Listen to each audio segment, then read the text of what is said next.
start the recording. Get the attendance. Jim, Fran, Robin, Kristen, Trisha, Liz. Thanks, everybody. This is so exciting. And who knows, Rudy might walk in the door. He often comes in person. All right, well, let's see. It is 3:02, so let's go ahead and get started. Do we have a motion to approve the minutes of August 20th? So moved. Me, do I have a second?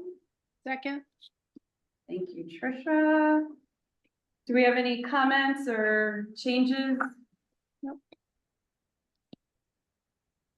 No? All right, hearing none, all in favor? Okay, looks unanimous. Thank you. All right, gonna run through some of the stuff that I've been up to this month before we get on to the rest of the business. Let's see, new homeowner mailings. So I had fallen behind, so I'm just gonna give you the numbers for home sales, which I'm finding sort of interesting. So I can't remember if I reported out April, but April was 8, May was 9, June was 4, which I find odd, but then July was 16, and August was 7.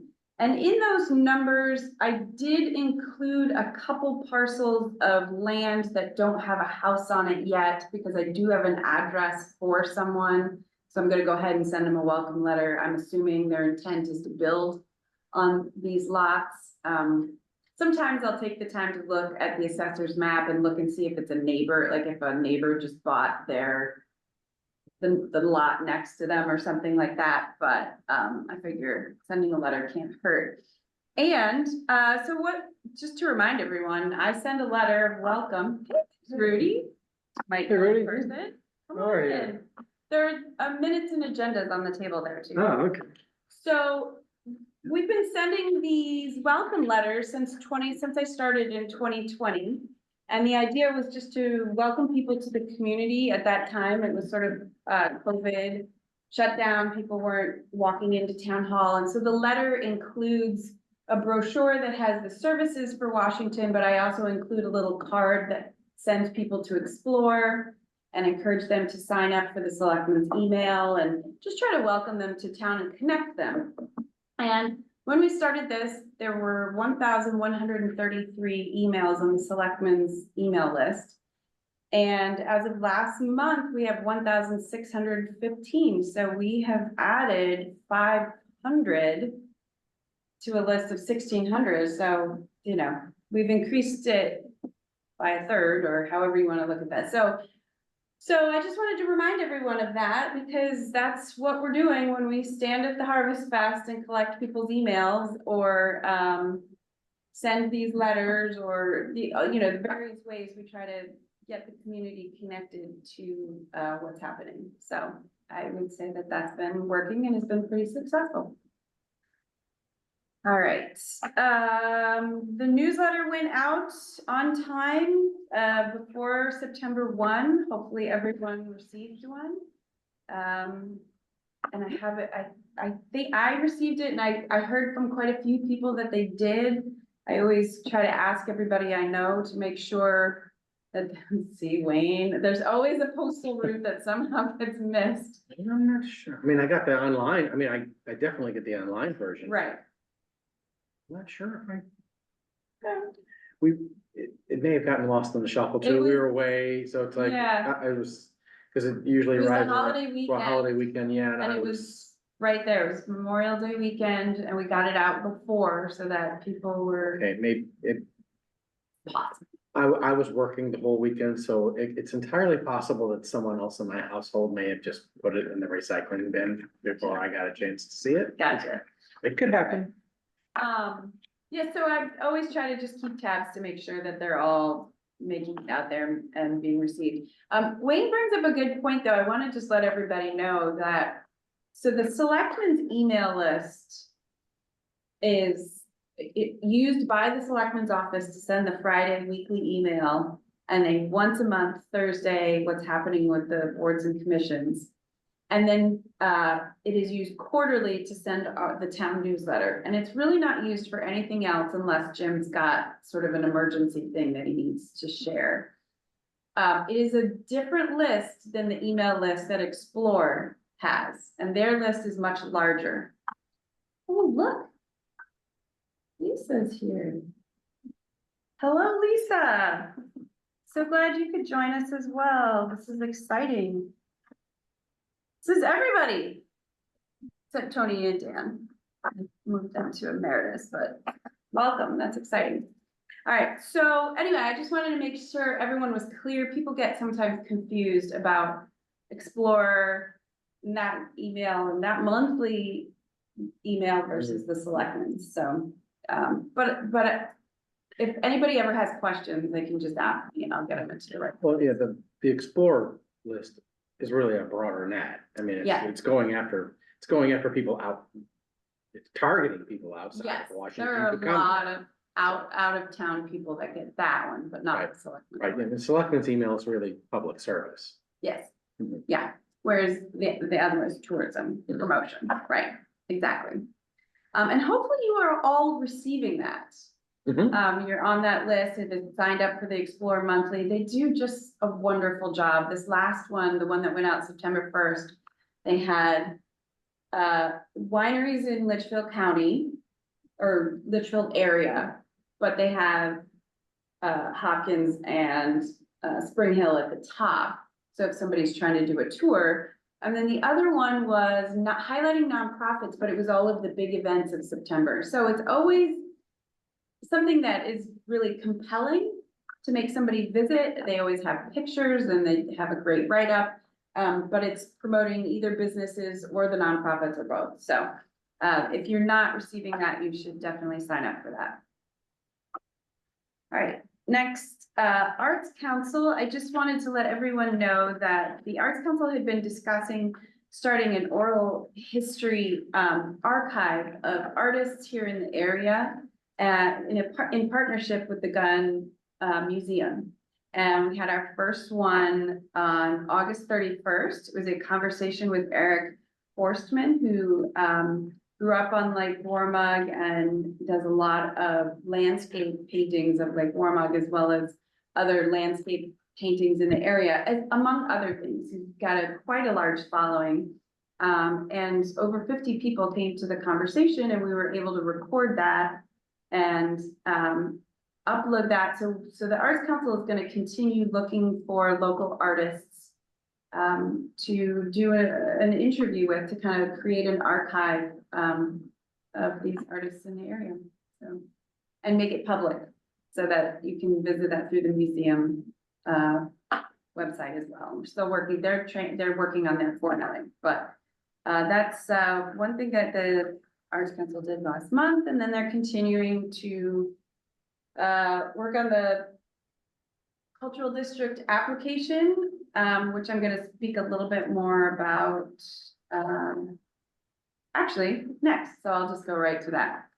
So the land use commissioner training that was offered by the Northwest Hills COG in partnership with Connecticut Main Street was on August 29th. And the title was Tips and Tricks for Vibrant Downtowns. Rudy logged in as Yeah, well. Good job. Kinda interesting. Saw you there. It was fascinating. Yeah, it was. Two super powerhouse women were presenting.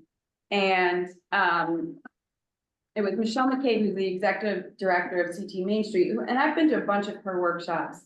And that's the organization we did the Depot Walk with a few weeks ago. But it was also Elizabeth Shapiro, who's the Director of Arts, Preservation and Museums, under the Economic and Community Development, the Department of Economic and Community Development. And she shared a lot of resources and data about supporting the arts. So, and what was interesting about what Michelle was talking about in the downtowns was the data that they have for what the arts bring to downtowns. So, and they have like data for when there's a show going on at the Palace Theater, for example, you can't find a table, the restaurants are full, right? So like bringing people in for these concerts and shows or other event art openings really shows an impact economically in the stores and the restaurants.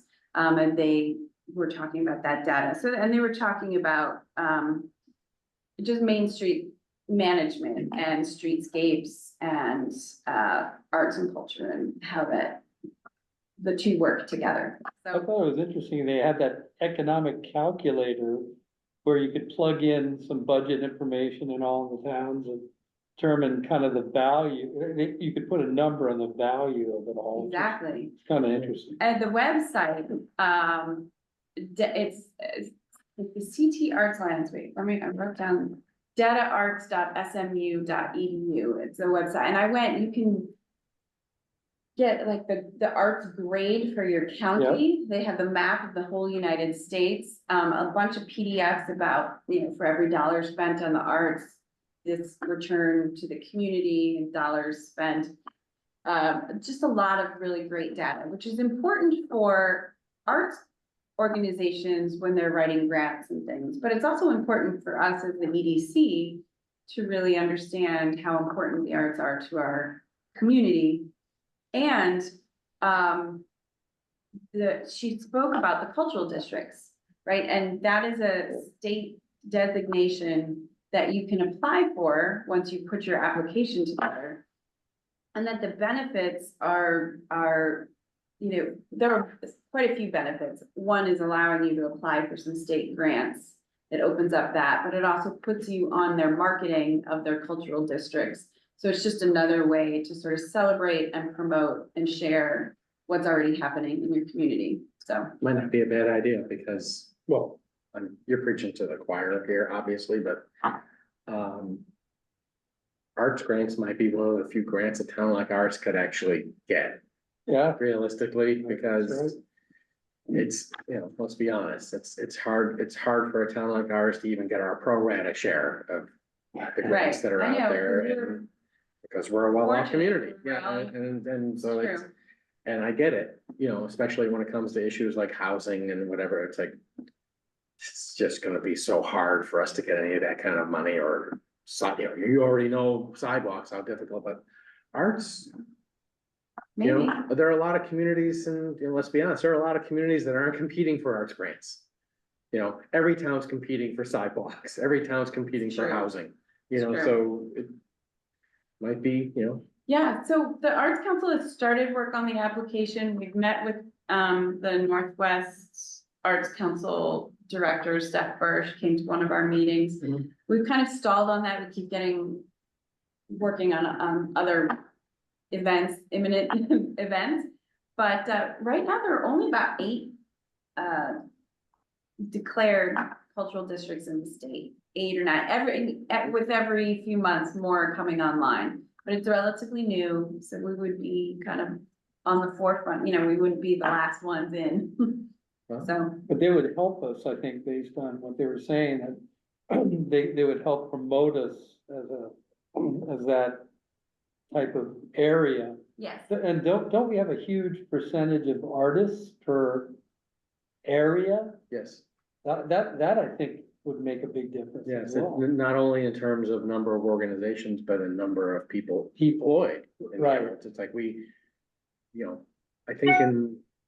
I think in the Litchfield Hills, about 4% of the 4% of the workforce is employed in the arts, but in Washington, it's over 8%. yeah, that would be some good That data is- for our that is good, application. yeah. Maybe Well, that's, Miguel- well, the plan, yeah, the plan says that we should pursue economic opportunities in sectors where we have a competitive advantage, and Mhm. arts and culture and recreation are one sector where we have a competitive advantage.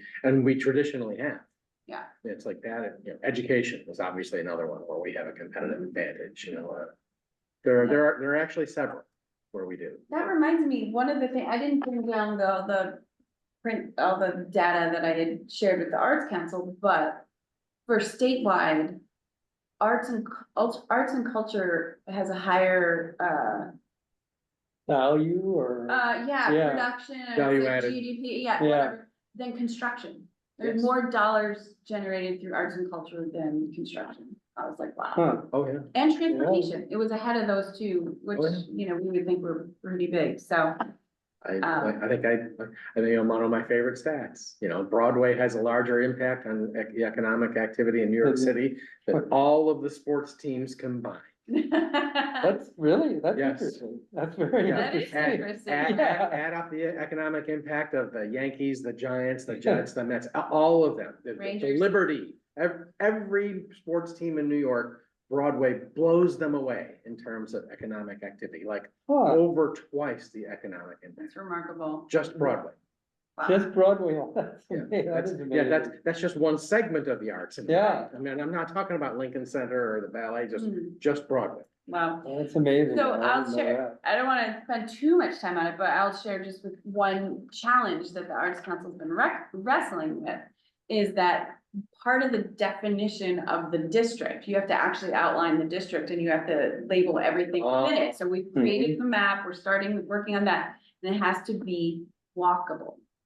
And we really, Ooh. we really want the green in there because that's where the library and the museum and the meeting Concerts on the house. Green, And the Frederick Gunn, the Pecos Yeah. Art Center, the Washington Friends of Music. yeah, So So- walkable means Globalist. close vicinity, or so. what does it that just really says mean? Walkable, Walkable, so we Huh. really feel it's really technically only a mile Yeah. from the depot to the green, and you can walk. You It's can walk. walkable one way. All downhill. Start at the green and walk downhill. Well, and Robin walks it all the time. I do on occasion. It's not for everyone. It's steep. Steve, And yeah, there's no Yeah. sidewalk, it's dangerous. There's no sidewalk, but if you. we'll want leave to, that out. Yeah. Fine, but the thing is, no, for the application, they send a committee of people from the. state Survey, To on site, we have to walk it with them, Oh, oh, yeah. I'm gonna, yeah, so. I've got a funeral that day. So Not gonna even. we think we're gonna go for it, and the worst they can do is say, no, you gotta reduce it down to the depot, and then we'll figure it out. Yeah. So we're gonna try, you know, as long as Mr. Grossman still lives on Barnes, you get to pass some sculptures on the way. Yeah, right. So we're trying. It's Yeah. tough, it's a toughie, because it's such a cultural pocket, and it's so close, but Yeah, it's kind of unfair, but I understand why I understand the criteria, but yeah, it's like we really have two pockets. yeah. Well, and we're gonna loop in the pavilion where we have Shakespeare in the park Mhm. and concerts and festivals, so, you know, that's on the way. Yeah, Yeah. But, so here's a random question, and it's probably because I'm just biased, but if you counted events per area, is the depot really have more than the green? Are they tied? Like, I don't know, but it would be especially with the stuff that goes on at the gun, like the school. And the I think library. part of it is not just the events, but it's the buildings themselves, all the galleries are down here. And the We've got organizations. Law, the Judy Black, the And- Eckerd, yeah. I mean, it So, might be a question to answer just because, I yeah. mean, I know everybody like always focuses on the depot, but is it really the arts hub when you count stuff? Well, interesting, and that part of you know, some of the boxes you have to check. There's parking, there's, bathrooms, which we check that box with the Welcome Center, which is now open 7 days a week. I mean, obviously, each of these venues has, you know, the library has bathrooms, the church, Right. but I don't know. In Well, terms you of I don't the know, just the- you can actually do two applications too. If they say no, Oh, well, there that you go. we can't make it two, I mean, that we can't make it all one, we could do another one for Separate, the. why not? Separate zip Yeah. codes. Yeah. In terms of the Right? very- We're just, you know, trying to get one in at a time, but yeah. Okay, so could there be a survey? First of all, could they tell you exactly what that criteria is for all that? It's And on the then, website, yeah. okay, and then you could take an inventory of that by just going around and checking it all off. coming up with a sort of a total of what all that is, then you've got that in your hands, if you get them to come and do their own survey. Is that, Survey of assets or events? or both?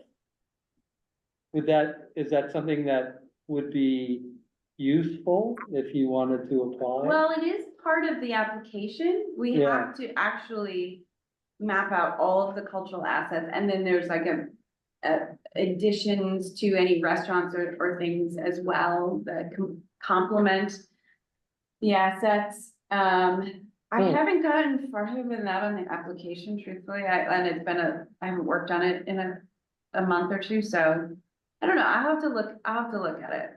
But we'll keep In you terms, posted. Michelle, In in terms of the assets, the depot definitely has more in terms of individual assets. When you take the galleries, the bookstore, Judy Mhm. Black, just the various facilities where things happen. I mean, you're right, Robin, the library does a tremendous amount. And then you also have the Norman Sunshine gallery, which has not been really utilized yet, but also adds to the inventory. Yeah, Mm. I think, our feeling is we're gonna go for it, and we'll get feedback from them. You know, Steph didn't encourage us not to do that. Sounds like we have nothing to lose. And Yeah. it's, it'll be a learning process, learning about, actually doing the documentation of all of this. And, we have to have a public hearing on it. We have to have a resolution passed with the Board of Selectmen. So there will be some hoops we have to jump through here locally before we even get our application up to the state. Hmm. So. Do we know who all the artists are in this area? Is there a list of artists, and I assume musicians are included in all that? Yeah, I mean, most of the artists in the area are members of the art association in some form or fashion. Some have their own studios. We don't actually have a comprehensive list. I know Victoria, who's the chair of the Arts Council, had started working with Karen Silk, who's also on the Arts Council. I like listing all the artists they could think of that live in town. It's not required for the application, but it's certainly interesting. Yeah, Also, I they mean, may have some They're ideas. always moving in and out, and I don't Yeah. know what we would do with that list, so. And it would take a lot of time. it probably would, but they would also know contacting them, and that would take a lot of time too, I agree. About what you're trying to do to put all this together might be useful. Well, when we especially when we have the public hearing Yes. about the culture, which is really, it's not a vote, it's just an informational session about it. We have to let the state know that we did this. And our plan is to invite all of the artists that we Yeah. can through the arts organizations and any arts email lists that we have, so. So hopefully we'll reach out to them. And if you think about the mailing lists for Judy Black, the Art Association, the Library and Museum, like it'll cover. We'll get the word out. I'm Yeah. sure. Yeah. And the Arts Council has started, has its own Gmail email account with a MailChimp set up to it to create a mailing list for events. Mhm. We haven't really used it yet. We've just started creating it, but the intent was to try to get artists in the area on that to use it for, Collaborate. Yeah, for only arts exactly. related things. So, yeah, that's part of what they're working on. Yeah, I wouldn't leave out the musicians as well, because they're artists as Absolutely. well. Absolutely, all authors, writers. Yeah, all- yeah, All of it, exactly. absolutely, yep. All right, good, well, that was a lot. I'll go quickly through the rest. Affordable housing, I just wanted to let you know there's a summit, September 30th. I think it's up in Salisbury, being hosted by the Litchfield County Center for Housing Opportunity. They are also coordinating the Regional Housing Council, which all of the nonprofits and housing commissions in the area participate in. And, it's great. The commissioner, of housing will be there. A couple of the state reps, will be there, politicians. And representatives from the different housing, trusts and organizations, sharing what they're working on. And tour of the, the newest project to open up in Salisbury, which I forget the name and the address, but if anyone is interested, I'd be happy to share that flyer. It's What coming up time in is 2 that, weeks. Michelle? What time is that on the 30th? It's like 5 to 7 or 6 to 8. I think it might be 5 to 7, and they have a pizza truck coming.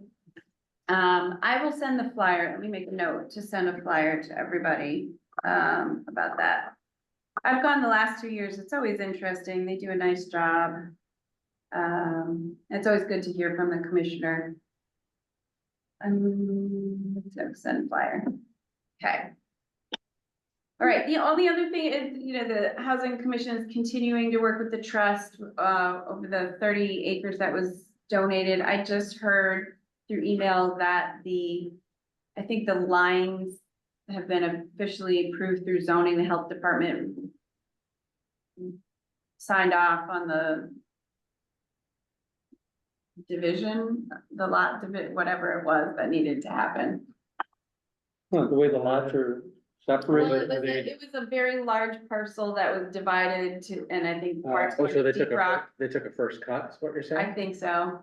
Okay. It's going to Well, Steep Rock and the housing commission, but the health department had to sign off or something. So it was kind of a done deal that wasn't quite but then done. that's not a first cut. A first cut is just administrative downstairs with. And I haven't heard about the first cut. So it's not a first cut because I would have heard about it. Okay, and then Um, whatever it is, it was, Well, if if the health district is involved, it has everything to do with septic capacity. Yeah. That has, it sounds like they've done perks and deeps. Have they? Because, it's like this chicken and the egg thing. I mean, the housing commission and the town approved the money to do the feasibility test, to do the perks and so, but until it's transferred to the trust, I don't know, they had to do some minimal amount of something for the health department. huh, I don't know, okay. it's beyond my. thing. do But you, it's just do you go to the moving forward. walkthrough itself when that happens? No, I mean, if it's a first cut, no, because that's done, that's usually administrative. It doesn't even have to come before the planning commission. Oh, If it's a first cut, but if they're trying to get preliminary sign off from the health district. That's probably, that means that they must have preliminary engineering work already. In other words, have they had anyone out there actually doing anything yet? Well, No, then I'm not sure. yeah, I'm not really I don't sure know what's what they would happening. need from, the health district isn't gonna say boo until they actually have some data in front of them. I mean, paperwork. I don't know, we can talk about it more later. Yeah, I don't wanna it's gonna, carry everybody through this. it's gonna be a while. Yeah. And even if they had done all of that, they don't have any money. Yeah, so I mean, Well, no, I the mean- housing trust, I mean, No, nothing's gonna be built Yeah, for years, but right. we're working on getting the approval for all of the work up to grant, which means feasibility, perks, engineering, design. We have an estimate of $350,000 to bring it up to grant ready for, that sounds about right. yeah, but no, but that's before a shovel in the ground. No, yeah, that's just, how many units could you put there? I mean, Mhm. and a parcel that big, the units they're probably considering, it's gonna be years because anything over any project over 33 bedrooms, which I'm assuming this is gonna be. I mean, Maybe. maybe, I mean, anything over 33 bedrooms involves the whole alphabet soup of deep and Well, brother. the state, yeah, yeah, so, yeah, I mean, I'm not worried, I mean, the trust, they, They know, they know what they're doing. they know what they're They doing. know what they're doing, but yeah, this is not like somebody subdividing a parcel into like a half a dozen lots and is gonna build some single family homes. Yeah, That just is handled locally. Something that's this big, is gonna have to get state, Well, Um, first we have to just see what it'll do. right? There's some steep slopes, there's some, I think there's a little bit of wetland in one corner, so I don't wanna speculate Right. until we, Yeah, we don't even know what, you know, yeah, we don't even know what part they're gonna get. It all depends on, you know, if they get the part of it where you can put a lot of stuff or, you know, plus if Steep Rock's getting the other portion of it, well, Steep Rock's gonna wanna get the portion that has the highest conservation value. I think So- it's just been divided So in they, half, or so you know, they just- figured, so that much they figured out? I think so. I think so. Again, I don't wanna get Sure. hung up here in technicalities, just, No problem. well, just wanna let you know that they're still trying to move forward on that. Not much to report on sustainability, still working on a lot of the recycling stuff through the transfer station and expanding that. Sad news, we found out, because we did meet last week, I met with the assessor, we are not able to offer tax abatements. Property tax abatement to landscapers switching over to battery and electric, because there's no state statute allowing us to. No Oh, enabling legislation. It's a bummer. That could Yeah.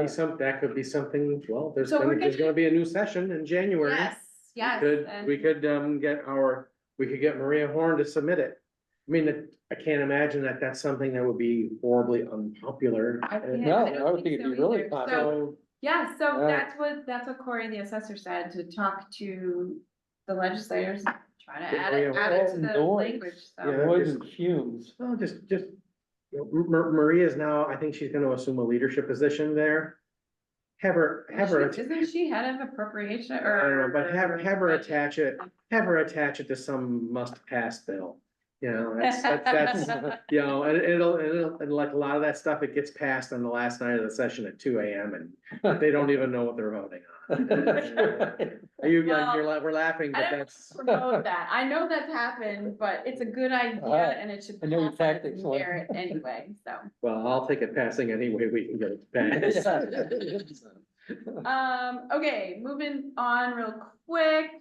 The connectivity, I just wanted to let you know, on September 3rd, Rob Phillips, who's the executive director of the COG, and Casey Barici, who's the transportation expert, came on site, walked around Titus. They wanted to see what we were applying a grant for. We had the plans out, we looked at the plans, I think they had me send some stuff over, they're gonna help us. Cause they are really committed to trying to figure out how to make sure that the connectivity grant goes through, and I did find out from them. Cause they spoke with Craig at the DOT, that the DOT had thought they were gonna get $12 million, but they only got 10. Had they gotten the 12, we would have been funded. So Oh, we were that close. So we're really hoping Maybe next we're cycle. in next cycle, and we're gonna keep moving forward, getting closer to shovel ready, you know, to show that we're committed to the project, so. Fingers crossed on that. Yeah, can I, if you're Yeah. talking about connectivity, can I just have a Sure. quick update? I had mentioned in planning that. I had spoken to someone from Frontier who said, you know, Frontier has most of their fiber strung through the town now. I mean, Okay. they're still stringing some, but, and they're ready to start lighting it and starting to offer the deals, and then literally the next day. The news showed that Verizon is making a bid to buy Frontier.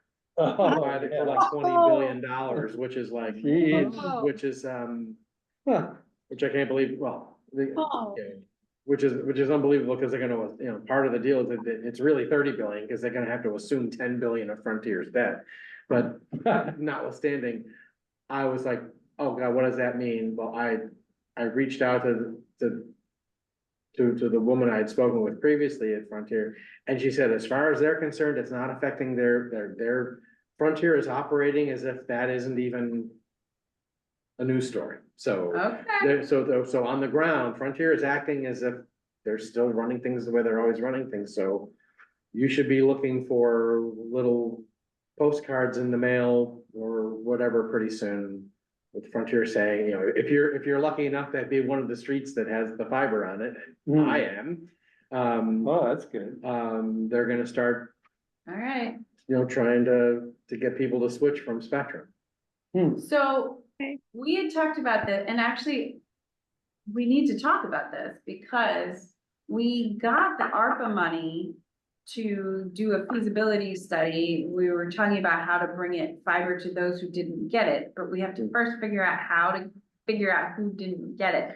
They will, yeah, that is. They're not gonna tell us. They're not so gonna we- tell us, they flat out said that they consider that proprietary information. So we might need to do something, like wait for Frontier to get all their postcards out, and then we might need to send a postcard saying with like a return address on it saying. Were you offered- contacted? Were you offered Frontier? And if we, and we'll try to map out the roads where we get back the note. I don't know how else to find out. Right now, is it what, like 20 gig is coming in and then they gotta split that out? Well, no, they're just gonna offer fiber internet service to basically all the streets that they strung fiber in. But I mean, well, Jim was at the meeting too, but it's like, they said that they weren't gonna do the entire town, they were gonna do roughly 3/4, and for them, it's all a risk reward thing, it's like, it's basically gonna be the roads that have very few houses on them, it's like, so, because they use a different metric in terms of economic viability, the metric they use is called cost per home passed. So if you're stringing if you're stringing fiber down a road and there's a bunch of houses, well, the cost per home passed is fairly low and they're gonna do it. We have roads here that are like 3 miles long and have 4 houses on them. They're Oh. never gonna string fiber on that Yeah. road, because even if all 4 of them signed up, Density. they'd never get their investment back, so. We'll have to think about how we're gonna find that out, and we also, does that ARPA grant expire? It does at a certain point, I think Jim, but I think we have to get it in the works by 2026 or, Yeah, 2026, Wayne. right, so we still have time, but before we know it, it's gonna be 2025, so Yeah. so that money is We'll have to- basically sitting We'll have to look there. at the wording of it, because what we applied for was a feasibility for stringing fiber.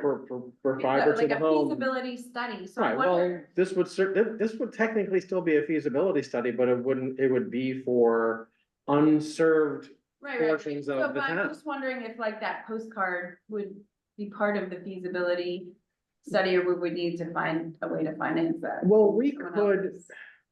there's nothing to stop us from doing some of the legwork, so that when we wanted to bring in some professional help for this, which this funding would be set aside for, if we, whoever we bring in, we can show them, well, look, here are the streets we know have fiber, Oh, so yeah, you don't yeah, even have to go there. No, I was just And- wondering if the, whatever we do to figure that out, the postcard or whatever, Mhm. if that could be paid for with the ARPA money, or do we need to do that out of the? I think the short answer, C money? I think the short answer is yes, we could, Okay. because Well, if it's. we'll look at that Okay. language and think about it, probably in a couple months. Let's wait for Frontier to kind of do their Let's wait thing. for the cards to go, I mean, yeah, it's, step one is we have to, before we even go, we have to try and get our heads around which streets didn't get the fiber. Yeah, And then, and then that's step one. then we can move Right. forward. Yeah. Would they give us the, a list of the streets that will get fiber? They're not going to tip their hands really at all, we're gonna have to kind of figure this out ourselves now, I mean.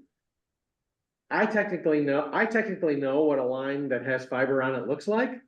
So I mean, if I wanted to drive all 114 road miles in Washington with Yeah. a set of binoculars, I could go around it, but that would take a lot of time. Yeah, I mean, we could split it up, we could figure out what it looks like, and Mhm. we know it's gonna be on all the big state roads. We could just start driving the little dirt ones, but I wanna wait for Frontier I Yeah. wanna wait for the postcards till I Yeah. know they're done. Right, and that information alone is gonna get us most of the way there, and so.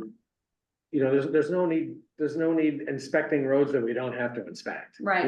So. And, it's- short of a postcard, we might be able to just put a notice in the selectman's email, for example, saying, hey, if you didn't get a Frontier card. Let us know. Let us know, and, go from there. And I mean, those of us who know the town really well, you can look at a map of the town and we can pretty Yeah, much we can gauge, guess. we can pretty much gauge which roads did and didn't get it. It's like, We can make a good guess. yeah. I mean, Based on density of houses or roads. yeah, I mean, you know, most some of the extent. unpaved roads, I think are pretty safe bets for Yeah. not getting it. Yeah. and, You Agreed. know, All right, I wanna move on because we still have other things on our agenda, and there was one last thing in my report that I wanted to share. Can everybody see this?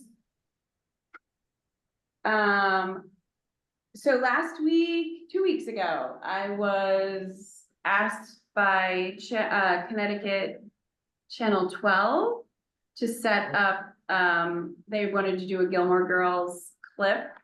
And I wanted to share it with you. Fran was in it. She did a great job, so Nearly 25 years in the town that inspired the charity. I'm hoping they can hear it online. Next day, this week's road trip close to home, News 12 photojournalist Lori Goliath takes us to the town that inspired Stars Hollow, Connecticut. Can you guys hear this online? Trisha, Yes. can you hear it? Washington's the quintessential small New England town. Just enjoy the view. We're here at the Mayflower Inn and Spa because this is where Amy Sherman Palladino stayed and got the inspiration for the show. I think when the show was written and she was here in the Depot, she just saw so many great things that she could add to the Gilmore Girls. To get a real feel for the town of Washington, which was the inspiration, you can come into Washington Depot and visit the spots that the characters were associated with. You can go to the bookstore. The Christic Bookshop, it is a staple. The store's been here in Washington for over 70 years. We see people every single day. I mean, it's wonderful. We love the conversations that we have with people. They come from far and wide, and it's fun. We're in Washington Supply. Been in business since 1893, so about 131 years. And you can get pretty much everything you need here. You know a Gilmore Girl fan when you see one. You know, it's kind of cool, and they've come from all over the world to make a memory because of this show, which is amazing. As you are visiting Washington, you certainly need to make sure that you're getting a cup of coffee, following in the steps of Lorelai and Rory. We're at the Poe Cafe in Washington, Connecticut. On the show, everyone's drinking coffee all the time at Liz Steiner and elsewhere, and we're happy to have Connecticut roasted coffee right here at the pub. We love to welcome the fans. We love the energy that they bring, and we try to offer, you know, some things on our menu that are snippets from the show. The character of Washington was what really inspired Amy when she was writing the show. She obviously loved the town and wrote a great story. You know, that's now almost 25 years old and is still loved. If you want to experience Stars Hollow and you're a Gilmore Girls fan, there isn't any other place besides Washington. I mean, it's perfect here. So if you're like Rory and you love a good read, the Hickory Stick Bookshop has compiled a list of books that she read throughout the show. Or if Suki's search for the finest produce is more your thing, head over to the Farmers Market held on Saturdays until November. For a list and all the favorite Stars Hollow stops, head over to news12.com. That's pretty good. Yeah. Nice. You're a celebrity. Yeah, right. It's So did amazing. Fran. It's amazing. Nice, because Fran. I was with, I mean, that took almost all day. That's great. Because setting up the appointments, talking to the people at the Mayflower and at the Fly and the Hickory Stick, and everybody was wonderful. They did a great job. Yeah, they did a great job. And the reason I think it's so timely, Gilmore Girls is always, we talk about it being a fall thing. And the Gilmore Girls Fest in Guilford is happening October 18th through the 20th. We have our Harvest Fest the weekend before. So I already spoke with Julia. We're gonna sort of boost the Gilmore Girls Instagram posts during that time period to make sure that they know about the Harvest Fest happening the weekend before, and to see if we can encourage those fan fests going to Guilford to make a pilgrimage over to Washington. So, and we might be able to include links to that video. We're gonna try to see how we can do that. They created a longer version of that. That aired on the news, I guess, and is on their website. And then they're gonna post something to YouTube, but they haven't done it yet, so she said she was gonna. And that link go on Explore. Yeah, I'm guessing Julia will put it on Explore because we have it I'd in the count press. on it. What? I'd count on it. Yeah, so I just sent it to her like 2 days ago, and she hadn't even had a chance to see it when I spoke with her today, because she was working on some other project. But we have that section on the Explore website that is in the news, so hopefully we'll find a way to leverage it somehow. And she was actually really excited because she is going to refer people back to it or put the link in her October 1 newsletter, the blog that she sends out every month, because she'll be able to, so they'll do a blog post about the Gilmore Girls and the Harvest Fest, and so it's all gonna kind of come together in October.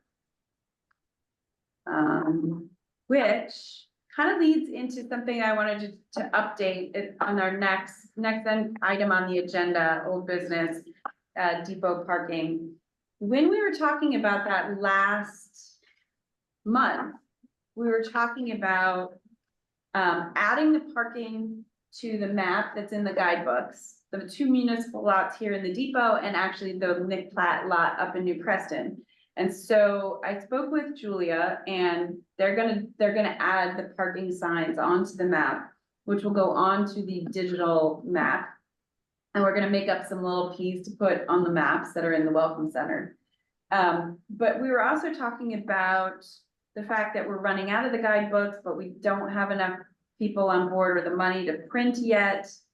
And we talked about a QR code that brings you directly to the guidebook. Or we also talked about a QR code that brings you to the map. And so in talking to Julia, what she felt would be the cleanest option is a QR code that brings you to the guidebook on Explore. But what they're gonna do is on that page is have the map, highlight the map. So that it's like, you get the guidebook and the map so that it's clear. And what she's gonna do is put together a graphic for me. I brought one of these down, the boxes. So these are the boxes that we have around at various cafes and stores. And what we're thinking of doing is creating either like just a card or a sticker to go on the back of these boxes that will have a QR code bringing you to the guidebook. So when we run out of the paper, it'll just bring you directly to the online version of the guidebook until we get the next printing done. And we can think of other ways we might want to use that, but we had talked about a QR code going to the map, and we can actually maybe say map there if we want, but Julia felt that bringing them to the guidebook with a map highlighted would be probably the cleanest way to do it. I would defer to her judgment. Yeah. She does this for a living. Yeah, so I know, it was a knows good what they're conversation. doing. Yeah. But I explained to her what we were trying to do, and, Good. and she felt like that was the best way to achieve that. Having said that, I am hoping to have a couple people volunteer, sort of a small temporary committee to go through the guidebook with me, because we're working on the update for the next print. And what that would entail, and I'm hoping some people from the WBA would help as well, probably that communications committee, Fran, that has met once or twice. We would just assign pages to each person and have them go through and verify. Make sure that the business is still in business, make sure that the email and telephone number are still valid. Sometimes people update their websites and we don't want any of these websites. Take a It's look not at it. emails, it's website addresses. We don't Yeah. want any of them to be invalid links. Yeah. So we just want to verify. Most of what is in here does not have hours or time. We don't have to verify any of that. It's just the contact information. Are they there? And it sends them back to their website so that people can change that as they would like. But we're not doing a full redo of the guidebook. We're just doing a simple update. We're not expecting to add any pages or change any of the categories. We just want to make sure that all of these businesses are still in business. Sure. And there are a few to add, but those will be probably self-evident because they're in the place, they're in the store of what was there before. So, Are you changing graphics at all? I don't think so. I don't think so. I mean, unless there's something that stands out to someone as something that is, I mean, these are all pretty timeless. And we already contracted for the update, because it was already underway. So like that is, we've already sort of paid for that and it was a simple update of the information. Yeah, we're updating content, Yeah. not layout. Not the layout or design. I mean, I suppose if there's one picture that we really feel should be changed, we could, but for the most part, we're just doing the stores. So do I have any volunteers to work on that with me? Thank you, Trisha. Thank you, Fran, Liz. Oh, great, Trisha, Liz, Fran, Robin. Okay, that's great. The more people, the less pages we each have to do. So that's great. And we might be able to grab one or two people from the WBA to help with that as well. So, We thank start you. that. Hmm? When do we start and when do you need it by? So I guess I should talk to Fran about the WBA. I would like to start as soon as possible because my goal, and I already shared this with Julia, I would love to get that online version up to date before the Harvest Fest over the next month, because it's really just addresses, businesses, names and addresses. So I don't think that should be too hard. They're gonna update the map so that the parking is on there, because I really want, because we get thousands of people coming into town for the Harvest Fest. So I want all of the store, everybody who's got guidebooks, I want them to be fully stocked. And I want the online version to be accurate, as accurate as possible, so that if people go to the website, they're finding what they need. I mean, the beauty of an online one is that if we have edits to make after, if we're not finished, it's okay. Mhm. But over the next 3 weeks. Can I ask a question? Regarding Sure. the guidebook and the QR code, did you say at one point that this, and I haven't noticed, do the stores in town have like a sticky thing on their window that has the QR guide? Or if they don't, could we do that? So each store had the QR code, so no matter where you are in town, you could use your phone and get that QR code with the map and the information. Yeah, so it's interesting, we do, because when we rolled out the depot Wi-Fi, we have a QR code and it's the same one, I'll hold it up. Can you see? I don't know if you can see that. It's the same QR code that's on the back of the guidebook. It brings you to Explore. And it's actually, this QR code is on the sign out in the depot by the electric charger. And it's on these little signs all around the stores in the depot. I did want to update it because, but I just couldn't figure out how to make it look clean and not cluttered, because I wanted to add the information about the welcome center and the bathrooms. So that the store, if you go into a lot of the stores, they'll say no public restroom and they've got a Wi-Fi sign, like we have signs all over the place. And so I wanted to consolidate the free Wi-Fi, the QR code for Explore, and the information about the welcome center and the bathrooms. So we could update the signs that are around, but most of they're little laminated. I could also print like a window cling on clear or something, that maybe is easier for the stores to use. The window cling that people could put the phone up to and get that easily. Yeah.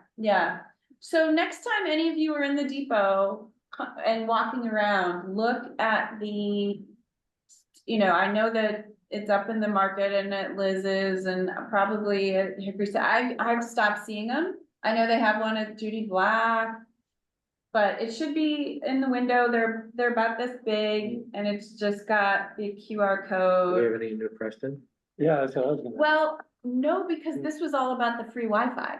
Oh, that's right, yeah, it was. And we were trying to bring Wi-Fi to New Preston. It's been challenging, yes. Yeah, and that project, they completely changed, but what they said is they think they can do it more cost effectively once Frontier is done.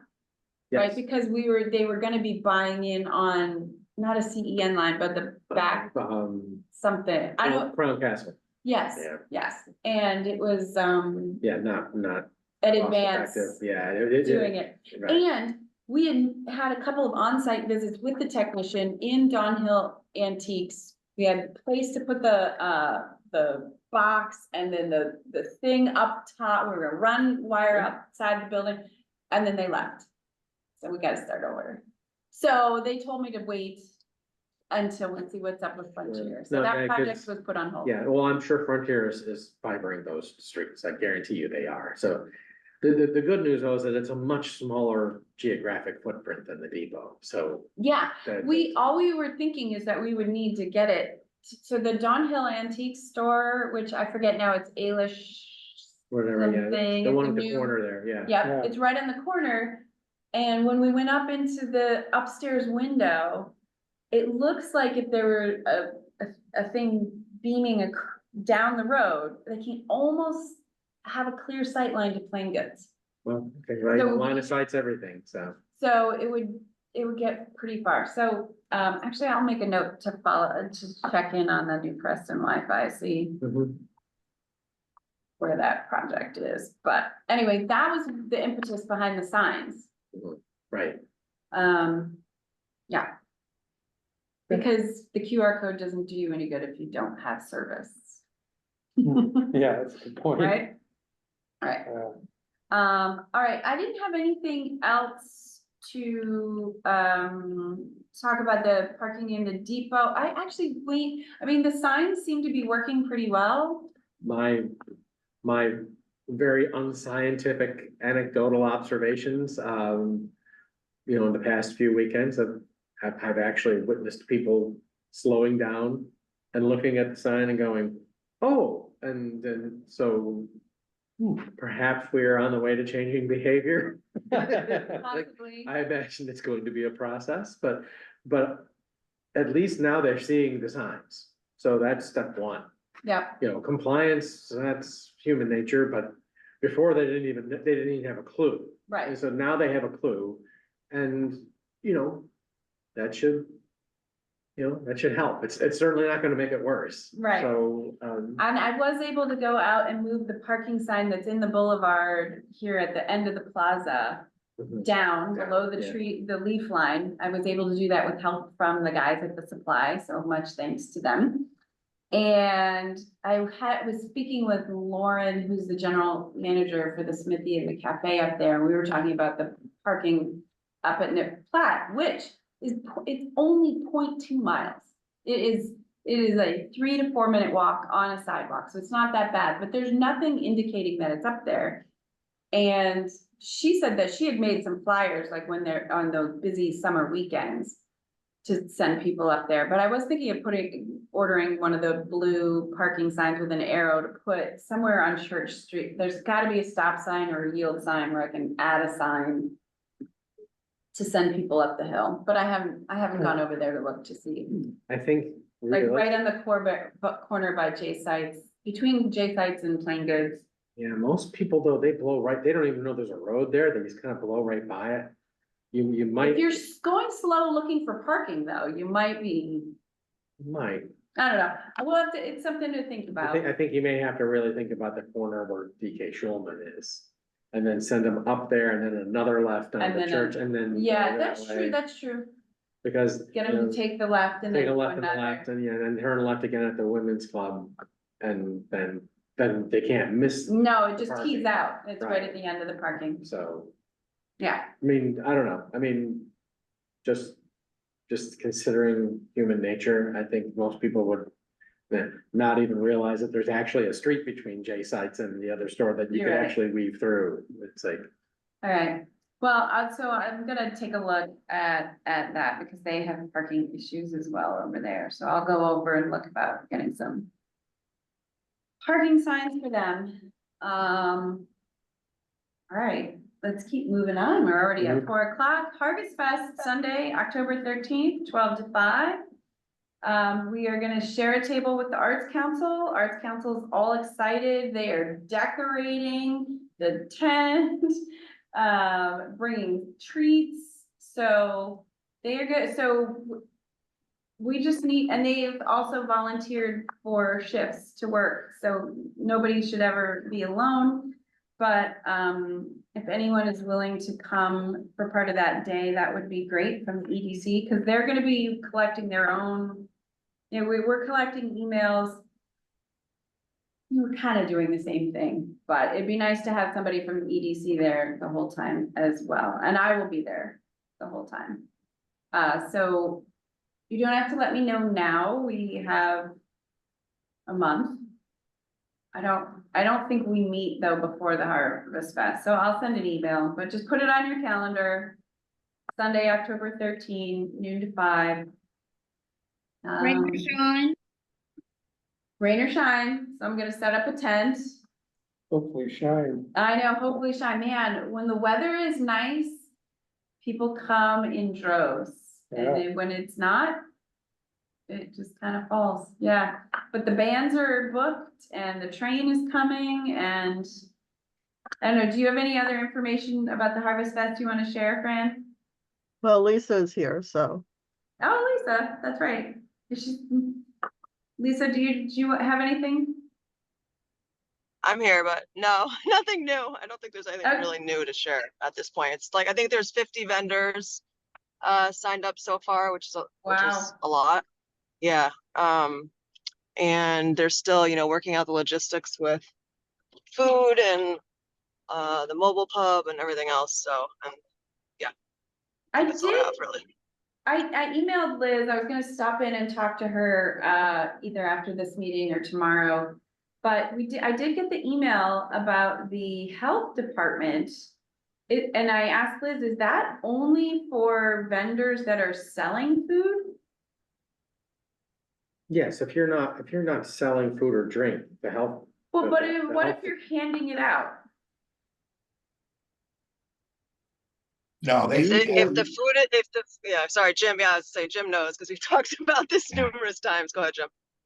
yeah, they only are interested in food that's being sold. So food that's being given away is not a problem. But on the face of it, if you follow the statutes, or the health district follows the statutes to the letter, they'd be shutting down bake sales and lemonade stands and things of that nature. So again, any food trucks or those type of vendors should be well aware of the health district's requirements. As far as civic organizations in town, the Green Fair, the softball tournament, we've all been through it. You just gotta check the boxes.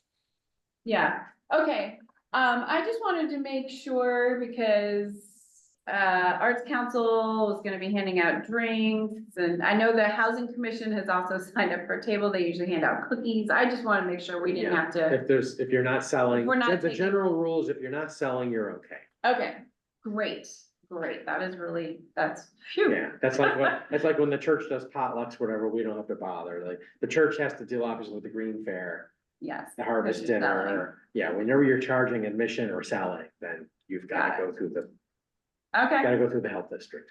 Okay. Good, so that, the email was sent about that, 50 vendors though, Lisa, that's fantastic, so that's exciting. Very exciting. Yeah, it's a lot of new vendors as well, which is great. People that found out about it or word of mouth. So it's kind of nice to know that it's spread. The word is spread that it's, a popular event.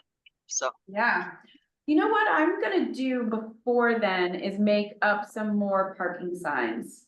I have an extra set that I made for big events, but I'm gonna make some that just have parking and then arrows in both directions so we can set them, because that's gonna be an issue. I told the Arts Council people they could park in my driveway. You guys can too, we'll just. Yeah, we'll maybe Just follow go up, out. with Liz too, because I know that they did some parking signs as well. So maybe just follow up with her to see, then you guys aren't duplicating. Obviously more, more is better, but I know that it was brought up at their meeting about doing some different signs. So just maybe Okay. chat with her as well. Yeah, I will, because I have one extra set that I made for when there are big events here in the depot that aren't the farmer's market, one set's at Judy Black for the farmer's market, but, so I will definitely put those out for the Harvest Festival. I almost wonder, with 50 vendors, I mean, if you think about that, that's 50 people with a truck or at least a car. Like, I wonder if having a shuttle over to, I don't know, somewhere. I was just thinking like Maybe the- over to the Beebrook, to Lauren Booth's property, if she would let us park people there. I don't know. Well, the municipal lot behind, down by Titus. Yeah, I was gonna There's say. a lot of grass there. People can park. I mean, gravel, I think probably only holds about 20, but you can park on the grass. Mhm. Yeah, so that should hopefully be adequate. All right, well, the exciting stuff, I will email everyone about working at the table, before then. We'll just think about, you know, if everybody did like an hour, then nobody would have to stay the whole time. All right. All right, moving on, last bit of new business, winter lights. We spoke about this last year after the fact when it was such a scramble. And I think it was you, Tricia, who offered to help with the writing of the letter and soliciting money in advance.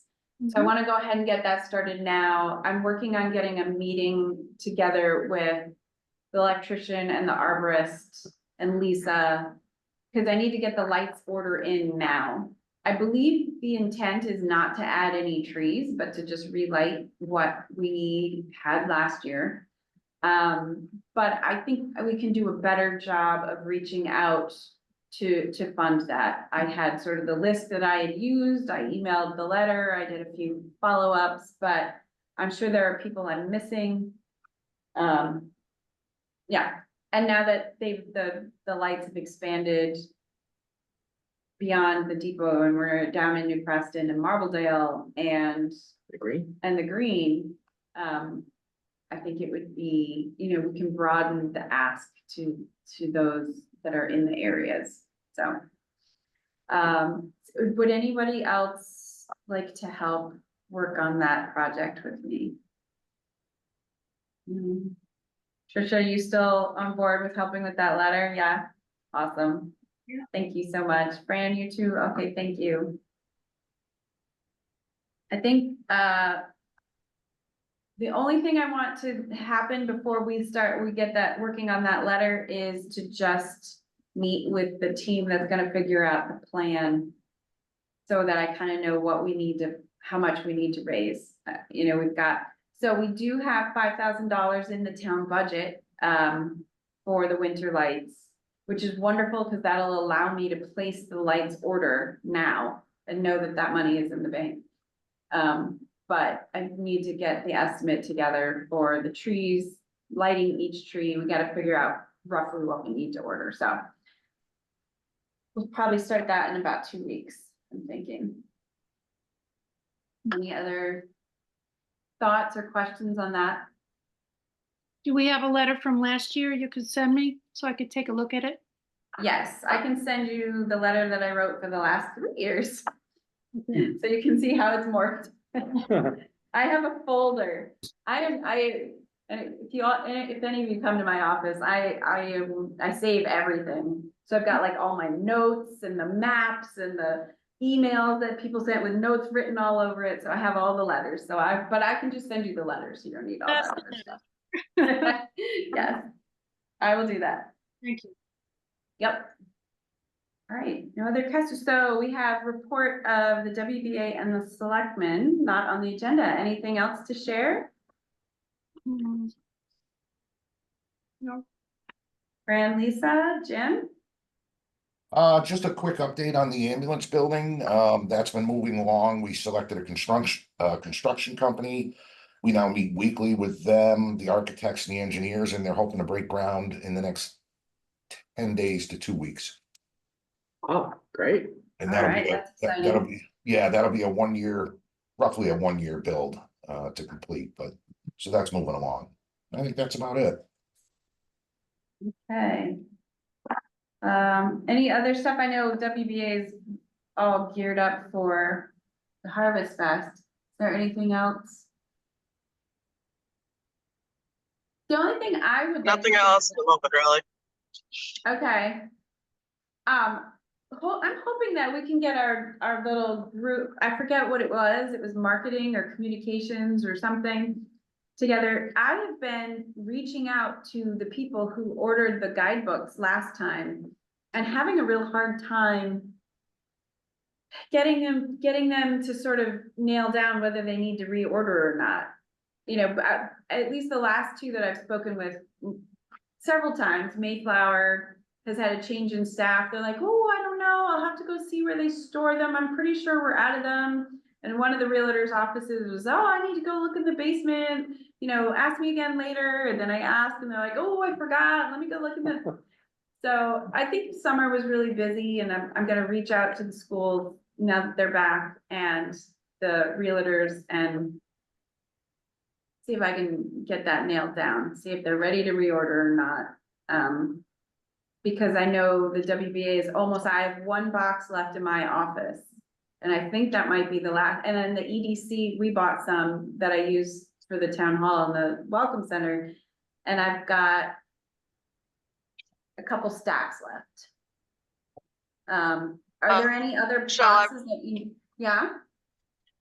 I would say, I would agree with that, like getting in touch with people. I've had a hard time trying to get in touch with Gunnery and Rumsey about their books as well. So, and I know everyone's had change of headmaster and whatnot, so maybe that's been confusing, but I mean, we can get our group back together now that you have volunteer with this group as well and try to kind of nail down that list again. It's getting, yeah, we've had the same problem, so Okay. I'm not sure where to start there. Yeah, I know, it's interesting, change in personnel, they're like, well, I don't know who did that, and so. Yeah, you lose, when you tend to lose, what's it, institutional memory. Right? Yeah. And this is one of those projects, I mean, we printed these in 2022. You know, it's not something you do all the time, so whoever did it 2 years ago May have moved on. may have moved on and they don't know where they're stored or if they have any. So that's, we'll just keep working on that and reach out to them. It might be worthwhile, like, if they don't even know where they're stored, you know, it might be worthwhile to just talk to them about how to possibly change what they do, or modify, you know what I mean? Maybe they would rather QR, I don't know, maybe they don't need a personal handbook, a guidebook to hand out. I don't know. It's worthwhile trying to find the right person to talk to figure out if this is worthwhile for them. And if not, maybe there's a way that we can modify it for them. Maybe they would rather a single sheet, you know, like what we're talking about with the QR code. I don't know, just something like that. Maybe we need to just really direct it to the right person so that we can figure out what their needs are. Because if they can't even find the books, then to me, it's like, are they even using the books? Were they worthwhile? Right? You know, it was at one point in time they were worthwhile, obviously, because we had a lot of people that really loved them. And, you know, I know there's people that when we first came out with them, used them a lot. But if they're not even locating them, then that's probably a problem. So I would maybe just having a conversation with a group of people to figure out what could be done. Or if they want to continue it, maybe they just need to kind of get refocused. I don't know. Just so when I spoke with Shannon, who's the new general manager up at the Mayflower, I showed her one. I gave it to her. I was introducing myself because we were doing this news reel. And I gave her one. She's like, oh my gosh, these are great. Yeah.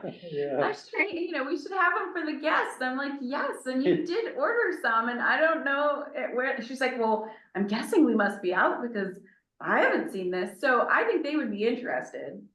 And so we almost maybe need, since there's been so much personnel change, it's almost like we need to pitch the concept again to each of the different places. Hey, this is really great for your parents from out of town coming in so they know where they can go, or to the inns or whatever. I think it's worth repitching it because if we don't get them ordering, then the cost per book goes up. And if the WBA and the EDC want to keep ordering them, you know, it's just more expensive for us per book if we don't get those other institutions on board. So maybe I'll just pick somebody to reach out to and just try to resell the concept. All right, there's no other business on the agenda. Does anybody else have any questions or comments? Before we adjourn? I move we adjourn. Move to adjourn at 4:15 by Wayne. I think I saw some hands go up there. Kristen, thank you. Thank you all for being here. This was a really robust conversation. It's so nice to see all your faces. I hope you're getting back into the swing of things. So thanks for joining. Good to see you all. Yeah, great. Thank you, Michelle. You're welcome. Good evening. I'm gonna end. See, stuff.